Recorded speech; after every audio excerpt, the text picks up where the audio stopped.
আসসালামু আলাইকুম, আপনাকে ধন্যবাদ আমার এই বিলটি দেখার জন্য।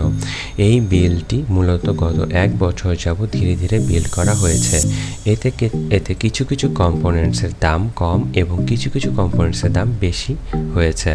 বিল্ডে ব্যবহার করা হয়েছে AMD Ryzen 5 3600 6 কোর 12 থ্রেডের প্রসেসর। মাল্টিটাস্কের জন্যই মূলত এই প্রসেসরটি সিলেক্ট করা হয়েছে, সাথে অ্যাস্থেটিক লুক আনার অনেক চেষ্টাই করা হয়েছে। মাদারবোর্ড হিসেবে সিলেক্ট করা হয়েছে গিগাবাইটের B450S2A। বিল্ডের জন্য ক্যাসিং ব্যবহার করা হয়েছে এক্সট্রিমের V3 micro ATX compact casing, যা খুবই ছোট এবং কম্প্যাক্ট। কেসে 24 পিন কেবল হাইড করার জন্য একটি শিল্ড বা কভার ব্যবহার করা হয়েছে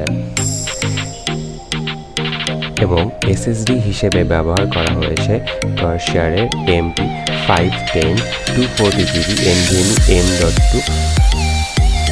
র্যাম হিসেবে ব্যবহার করা হয়েছে কার্সারের 8GB 32MHz এর 2 স্টিক। লিকুইড কুলার হিসেবে ইউজ করা হয়েছে বায়োস্কির AIO 120mm ARGB liquid CPU cooler.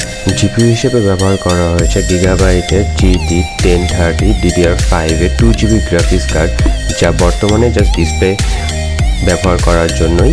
Casing fan হিসেবে ব্যবহার করা হয়েছে HXHF এর RGB 120mm এর 5 ফ্যান। এখানে বাজেট ফ্রেন্ডলি বলেই এই ফ্যানগুলো ব্যবহার করা হয়েছে এবং ফ্যানের সাথে রিমোট এবং কন্ট্রোলার রয়েছে। পিসিউ গার্ড হিসেবে ইউজ করা হয়েছে একটি কার্ড এবং তার উপর স্টিকার দিয়ে সেট আপ করে দিয়ে দেওয়া হয়েছে।